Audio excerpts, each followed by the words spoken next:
Paris जगातलं सर्वात सुंदर शहर। फक्त फोटोमध्ये सुद्धा बघितलं तरी कोणीही मोहून जाईल इतकं आकर्षक हे शहर आहे। इथल्या इमारती, वास्तू आणि सर्वात महत्त्वाचं म्हणजे आयफेल टॉवर। बॉलिवूड मूवीज मध्ये सुद्धा हिरो हिरोईन रोमांस करण्यासाठी याच शहरात येतात। एवढंच काय, which is the most romantic city in the world असं सर्च जरी केलं तरी पहिलं नाव याच शहराचं येतं। पण जेवढं जमिनीच्या वर हे शहर सुंदर आहे तेवढंच गूढ या शहराच्या जमिनीखाली आहे। या शहराच्या जमिनीखाली 60 लाख जणांच्या मृत्यूचं रहस्य दफन आहे। या शहराच्या जमिनीखाली तेवढेच 60 लाख सांगाडे सुद्धा आहेत। काय आहे या सांगाड्यांचं गूढ, जाणून घेऊया या व्हिडिओच्या माध्यमातून। नमस्कार, तुम्ही पाहताय गाजावाजा।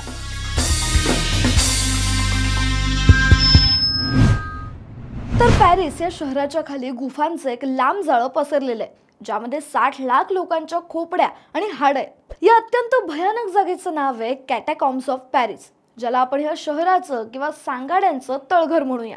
पॅरिस शहराच्या जमिनीपासून 20 मीटर खोल हे तळघर आहे, जे 300 किलोमीटर पसरलेलं आहे। पण इथे या लाखो लोकांच्या खोपड्या आणि हाडं आली कशी? तर पॅरिसच्या इमारती बांधण्यासाठी शहराच्या जमिनीखालून एकेकाळी दगड काढण्यात आल्याचं सांगितलं जातं। झालं काय, 17व्या शतकात पॅरिसमध्ये लोकसंख्या वेगाने वाढत होती आणि त्याच वेगाने लोकांचा मृत्यू सुद्धा होत होता, ज्यामुळे स्मशानभूमीत लोकांचे मृतदेह दफन करण्यासाठी जागा कमी पडू लागली। संपूर्ण शहरात स्मशानभूमींची कमतरता भासू लागली, ज्यामुळे अनेक मृतदेह सडू लागले। खराब होत असलेल्या मृतदेहांमुळे रोग पसरण्याची भीती होती। शहराची सर्वात मोठी असलेली सेंट इनोसेंट सेमेंटरी ही स्मशानभूमी सुद्धा ओव्हरफ्लो झाली होती।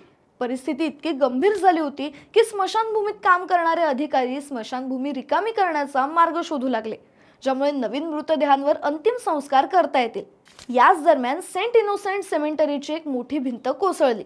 त्यावर तातडीने फ्रेंच अधिकाऱ्यांनी एक योजना बनवली। 1799 साली रात्रीच्या अंधारात या कामाला सुरुवात झाली।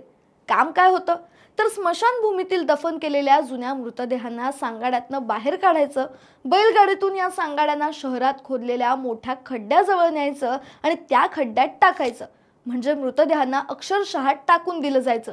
हा खोदलेला खड्डा कॅटाकॉम्ब्स शहराच्या तळघराशी जोडलेला होता। असं सांगितलं जातं की त्या बैलगाड्यांमध्ये ख्रिस्ती धर्मगुरू सुद्धा सोबत असायचे।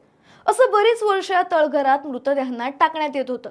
पण नंतर 1810 मध्ये या तळघराची जबाबदारी घेणाऱ्या इन्स्पेक्टर जनरलने ठरवलं की टाकून दिलेले मृत हे सुद्धा माणसंच होती, त्यांच्या मृतदेहांच्या अवशेषांना सुद्धा काही सन्मान मिळायला हवा। म्हणून मग या सांगाड्यांच्या हातपायांच्या हाडांनाही आणि बाकीच्या अंगाच्या हाडांना एकत्र करून एकाच ठिकाणी साठवण्यात आलं। त्या काळी इतकी लोक अचानक कशी काय मृत पावली हे एका विश्लेषणातून समोर आले। त्यांच्या हाडांमध्ये रिकेट्स, कुष्ठरोग, सिफिलिस या प्रकारच्या रोगांचे संकेत मिळाले। डीएनएच्या विश्लेषणातून प्लेग सारख्या रोगांबद्दल सुद्धा माहिती मिळाली आहे। आता कॅटाकॉम्ब्स या पॅरिसच्या तळघरात सांगाडे नीट रचून ठेवलेत। हे तळघर 1874 मध्ये पहिल्यांदा लोकांसाठी खुलं करण्यात आलं।